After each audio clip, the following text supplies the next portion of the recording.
बीड जिल्हा कारागृहात आणखी एक धक्कादायक प्रकार उघडकीस आलेला आहे। मस्साजोगचे सरपंच संतोष देशमुख हत्या प्रकरणातील आरोपी वाल्मिक कराड आणि त्याची गँग ज्या तुरुंगात आहे त्याच तुरुंगात आता एका न्यायालयीन कोठडीमध्ये असलेल्या कैद्याकडे चक्क मोबाईल सापडलेला आहे। त्यामुळे कारागृहातील सुरक्षा व्यवस्थेवर पुन्हा एकदा गंभीर प्रश्न उपस्थित होतोय।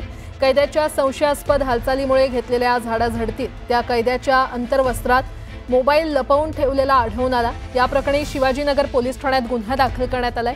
एकूणच आता या घटनेमुळे खळबळ उडालेली आहे। दरम्यान यापूर्वी जिल्हा कारागृहामध्ये कैद्याकडे गांजा आढळून आला होता। तेव्हाची कारागृहातील सुरक्षेवर प्रश्नचिन्ह उपस्थित झालं होतं। आता बीड जिल्हा मध्यवर्ती कारागृहात चाललंय तरी काय असा सवाल उपस्थित केला जातोय।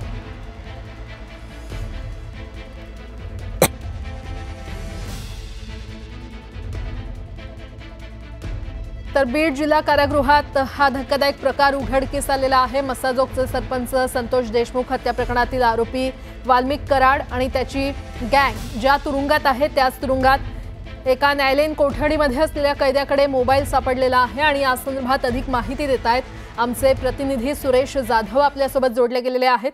सुरेश, काय अपडेट? बीड जिल्हा मध्यवर्ती कारागृहामध्ये या अगोदर देखील वाल्मिक कराड यांना व्हीआयपी ट्रीटमेंट दिल्याचा आरोप केला जात होता आणि 4 दिवसापूर्वी त्या ठिकाणी गांजा सदृश्य पदार्थ देखील आढळून आलेले होते आणि आज नेमका एका आरोपीकडे मोबाईल आढळून आल्यामुळे नेमका तुरुंगामध्ये चाललंय काय असा देखील सवाल उपस्थित केला जातो। तर एकूण जी प्रशासकीय यंत्रणा आहे त्यांच्यावरती देखील प्रश्नचिन्ह उपस्थित केला जातो। एखाद्या कैद्याकडे आतमध्ये जेलमध्ये मोबाईल कसा जातो आणि कोण त्याला पुरवतो यासह या संपूर्ण प्रकरणाची चौकशी केली जावी अशी देखील मागणी केली जाते।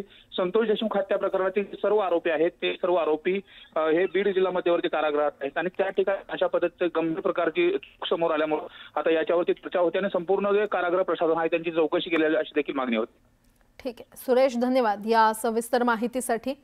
तर आपण पाहतोय तर बीड जिल्हा कारागृहात हा धक्कादायक प्रकार समोर आलेला आहे। मस्साजोगचे सरपंच संतोष देशमुख हत्या प्रकरणातले जे आरोपी आहेत वाल्मिक कराड आणि त्यांची गँग ज्या तुरुंगात आहे त्याच तुरुंगात एका न्यायालयीन कोठडीमध्ये असलेल्या कैद्याकडे चक्क मोबाईल सापडलेला आहे आणि त्यामुळे कारागृहातील सुरक्षा व्यवस्थेवर पुन्हा एकदा प्रश्न उपस्थित होतोय।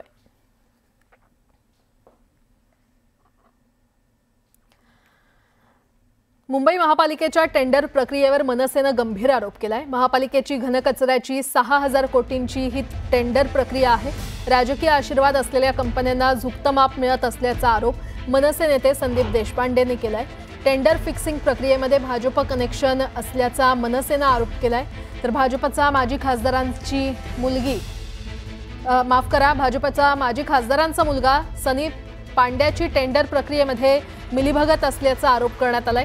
या संपूर्ण प्रक्रियेची एसआयटी आणि ईओडब्ल्यू कडून चौकशी करण्याची मागणी संदीप देशपांडेंनी केली आहे।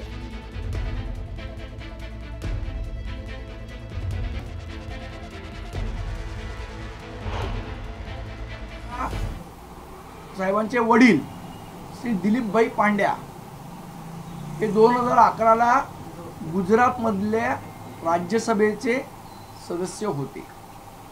म्हणजे भारतीय जनता पक्षाशी त्यांचं असलेलं कनेक्शन हे मी सांगतो। अजूनही आम्ही आरोप करत नाही आहोत की भारतीय जनता पक्षाची याच्यात इन्व्हॉल्वमेंट आहे, पण पॉलिटिकल कनेक्शन तर त्या माणसाचं भारतीय जनता पक्षाची आहे। जर महानगरपालिकेत टेंडर सेट करण्याचा प्रयत्न होणार असेल तर जे 5 वर्ष पाहरे करून म्हणून बसलेले तेच आता खजिना खायला लागलेत का हा प्रश्न उपस्थित होतो।